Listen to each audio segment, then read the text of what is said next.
Right, so day 2 Irish Open. We're actually on the first break because we arrived a couple of minutes late, so I had to jump straight in, hadn't time to do an intro. 784 players left, it was 2,463. Record breaking prize pool, 2.4 million, absolutely massive. We came in today with 180k, table's decent, 1 or 2 good players, so yeah, hopefully we can get a run done. See you now in the video.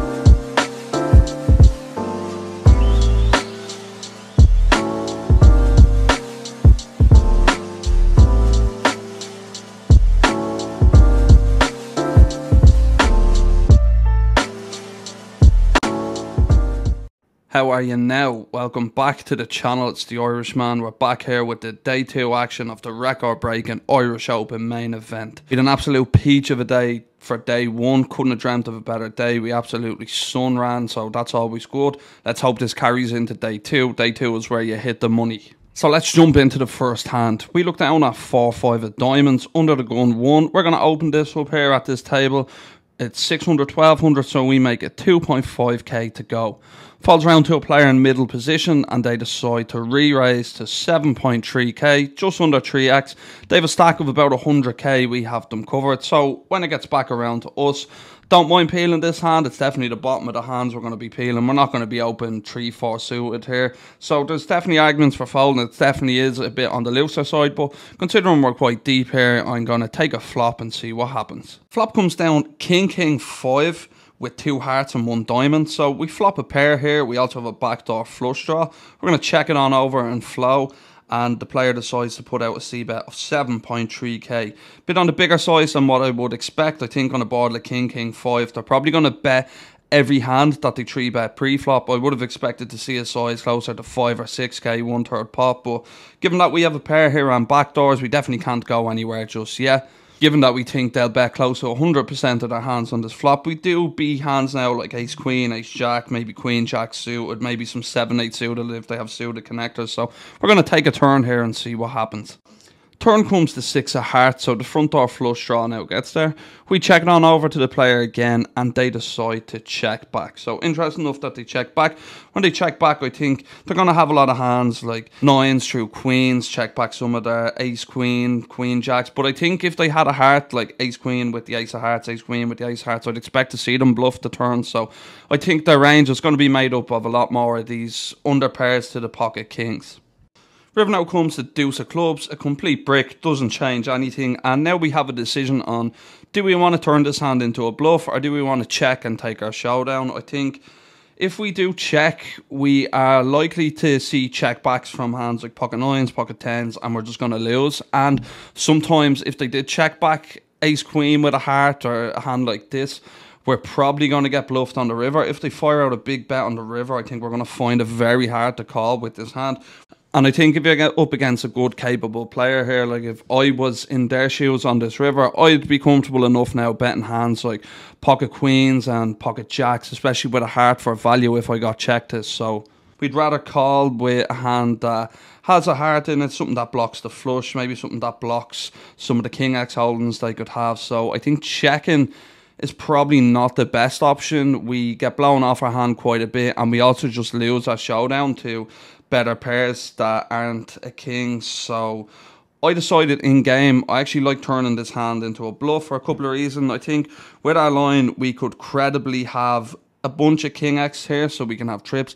We also have way more flushes than they should have. If we're calling 4-5 of diamonds, we're also calling all of these suited connectors that are hearts. We're going to have way more flushes than they should have. So I think firing out a river bet here is decent. We can get folds from hands like pocket 9s, pocket 10s, pocket jacks, and especially if they don't have a heart in their hand, they're going to find it really hard to call on the river. So We're going to size up and go close to pot here. We fire out a bet of 28.5k, send the opponent into the tank.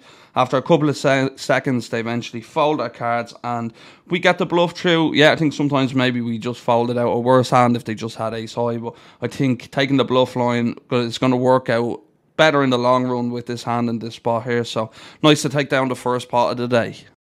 We opened the ace 10 of hearts to 2.5k and only the small blind calls.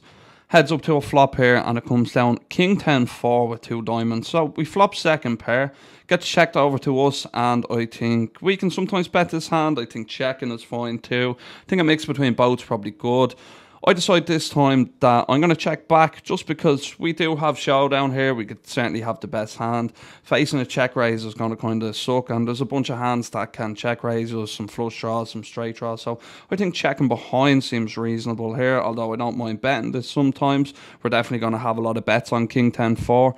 We go for the check back, and the turn comes to 6 of clubs, 6.4k in the middle, and the small blind goes for a check again. Now I think I'm very confident that we have the best hand. I think ace king and king queen are going to re-raise pre-flop. I'd expect to see king 10 and king jack bet on the turn, and we do block king 10. And even if they're flat in a hand as wide as king 9 suited, I'd expect to see it bet sometimes after we check back, and they obviously can check it sometimes, but very confident now we have the best hand. We're going to go for some value with our top second pair. We fire out a bet of 3.5k and the small blind calls. Going to a river now, and it comes to 3 of hearts. Doesn't affect anything. Small blind checks to us again, and I think we're going to continue going for value here. I don't expect to see many king x show up here, and I think they can certainly have played worse 10x this way. A hand like queen 10, jack 10, 9 10 is still going to be there, so I think going for value from these hands makes sense. And then once in a while, if you do have a sticky opponent, they might decide to look you up with a hand like 9s, 8s, 7s. So we fire out a value bet of 6.7k. We get pretty quickly called and flip over our hand, expecting it to be the winner, but the small blind ends up showing up with king jack off. So bit weird that they didn't bet the turn there. I can see why sometimes they're going to check it, but I just expected to win the pot there when we flipped our cards over. So we lose a small one there, pot going the small blind's way, but I don't think we could have played it any different. I still think we need to go for value on the turn and on the river as played. They don't have too many king x, so just unfortunate there to run into one of the only king x they're going to have in this spot. In this hand, there's a limp in early position, and we look down at king jack of spades. We're definitely going to ISO the limper here. We raise it up to 3.8k. The button makes the call, and the limper makes the call. So we're heading 3 ways to a flop here, and it comes down a pretty interesting one. It comes 10-10-6 with 2 diamonds and 1 spade. So we have 2 overs, a backdoor flush draw, some backdoor straight draws. Early position checks, and we go with a small C bet here of 2.5k, 20%. I think it's slightly too small. I think we should be sizing up to... I think we should have some big bets sometimes and then be mostly going like 4.5k, because we're just going to get floated so much by ace highs, anything with a backdoor. So I don't like the flop sizing here.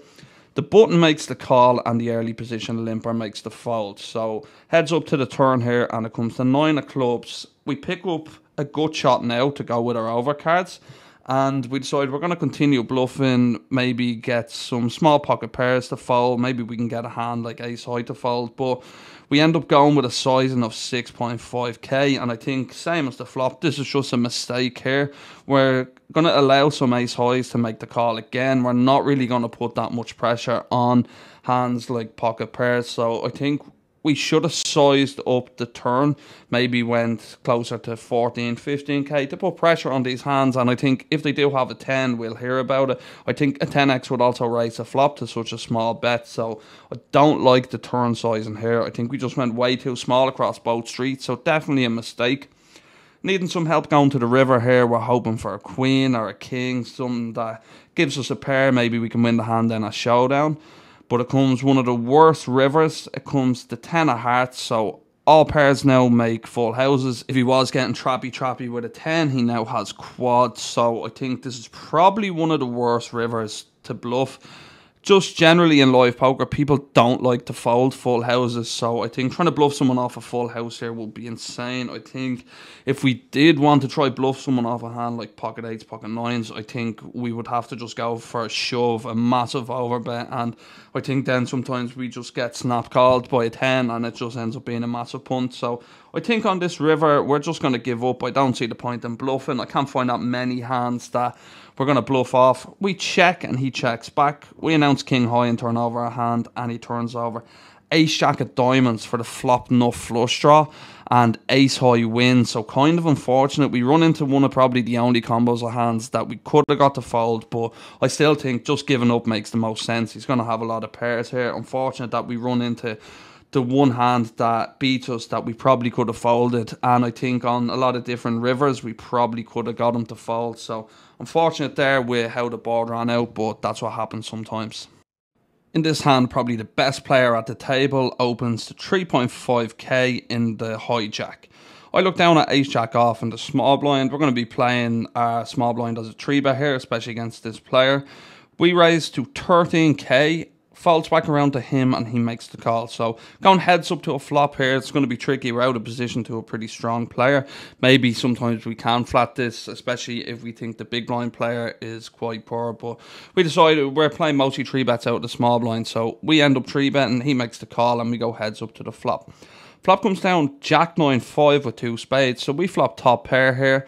We're going to continue with a c-bet. I think we'd be c-betting a decent amount of hands on this board, so we want to use a small size. And we make it 6.5k. Again, looking back, reviewing the footage now, I think this is another hand where we've just kind of went too small on the flop. I think 1/3 seems fine. We should have probably went closer to 10k, but we end up going 6.5. He's going to float a lot, especially to the size, and he can have a bunch of hands. There's a bunch of draws on this board, so he makes the call, unsurprisingly, and the turn comes the queen of hearts. We now have second pair. The queen should be a decent card though for him also. We are obviously going to have hands like ace queen and king queen, but he should have these hands himself. He's going to have hands like queen jack, queen 10's an open ender, so I don't think betting this turn would be too good for our hand. So we check the turn and he decides on a check back. Interesting that he decides on a check back. I think a lot of his strongest hands are going to bet the turn, especially with the flush draw out there. So I think if he had a hand like queen jack or king 10 that made a straight, I think we'd expect to see him bet these hands on the turn looking for value. Especially we can have hands in this spot like aces and kings that are going to now check the turn, and he wants to go get the max value from them. So found it interesting that he checked back. River now comes to 7 of clubs. Doesn't change too much. 10-8 was already a straight. We check it on over to him again, and he fires out a bet of 28k into 43k, and now we're in a pretty tough spot. Not really loving this situation. We do have top second pair, but there's a lot of hands that are beating us out there. I think, given that he checked back the turn, I think we can eliminate some of the strongest hands out of his range, but now I think he probably will go for value with hands like ace queen, king queen, and it's hard to find too many bluffs for him. He has to be turning a hand like 9-10 suited, maybe he turns pocket 8s, but there's not too many natural bluffs out there. So in the end, we ended up making the call, and I was kind of tilted when he showed ace queen because I think we probably could have just got away from it. Yeah, he is a good player and is definitely capable of having bluffs there, but I just think he has too many hands for value, especially to that sizing, and it's when you have to start looking for hands that he could bluff with. If there's not a bunch of natural bluffs out there, it's usually just better to fold. So pretty disappointed that we paid that off there, and there's a 100k pot going the other way. So this is definitely not how we hoped day 2 would have started. We've taken a fat hit to our stack, so not ideal. Hopefully we'll grind it back up. Let me know how you would have played this hand. I think a flop check also could be decent here out of position just for some pot control. But I think, yeah, we definitely could have played that hand differently. I think not paying off the river would have been the best case. But if you would have taken a different line, let me know in the comments below how you would have played this hand. Blinds are now 1k, 2k. We're down to about 100k in our stack. There's a raise in early position, and we look down at pocket 10s next seat over. I think we can flat or 3-bet. We decide on a 3-bet and raise it to 12k. The raiser makes the call, and we go heads up to the flop. Flop comes down queen 7-8 all clubs. We've no club in our hand, and it gets checked to us. I like betting small on these boards. We're going to have a bunch of hands that want to bet small, and especially on monotone boards. I think we shouldn't get check raised too often, and we just want to protect our hand a bit from just random overcards. If he has a hand like ace jack of hearts, he's just going to fold now, and that hand has 6 outs against us twice. So I think firing out a small C bet seems decent. We fire out a bet of 6k and he makes the call. Turn now comes an offsuit 6, so we turn an open ender. It gets checked to us again, and now I think checking back makes sense. We're not going to fold out too much better, and we probably always get called by worse if we bet. We can certainly still have the best hand against just random one club hands that have a flush draw, and now we also do have an open ender if we are behind. And for some reason I just noticed here the file is only 1:17 long. I don't know how the recording got cut off, but we have the notes here to finish the rest of the hand. We check back to turn, and the river now comes an offsuit 9, so the flush doesn't come in unless he had flopped it. We river straight and he fires out a bet of 15k. Don't think we should do anything here other than call. We beat some bluffs that are just random one club bluffs. I don't think we're ever going to get worse to call. We're never just going to get a random 5 to call, and he should never have that. But I expect to win here or chop a decent amount of time. We flick in the call and he rolls over jack 10 of hearts for a bigger straight. Kind of sick that he floated the flop with 3 clubs out there with just a gut shot and no backdoor flush draw. I don't really like his flop call. I think if he did want to have a go with it, maybe he could just raise small sometimes as a bluff, but I think check call and jack 10 of hearts is quite bad there, so we got really unfortunate to run into it there. We rivered the straight and he has the bigger straight. I think could have ended up as a bigger disaster if there wasn't 3 clubs out there, so we definitely saved some that way. But tilting again just to get beat on the river. He was in really bad shape on the river. He's only drawn to the good shots, so we lose some more of our stack. We're heading towards the danger zone. This day definitely isn't going how we hoped, but there's still plenty of time left. The levels are long. We can spin, so hopefully that's what's going to happen. We start the action on the flop here. The best player at the table opens the hijack to 5k at blinds, 1500, 2.5k. We look down at 7-3 at clubs. I think to a min raise here, we're playing about 30 bigs. We can definitely defend. We make the call and we go heads up to the flop. Flop comes down queen jack 4 with 2 clubs, so we flop a flush draw here. We check it on over to him and he bets out 4k, just under 1/3 pot. Don't think we're going anywhere yet with the flush draw. We make the call and the turn comes the queen of clubs.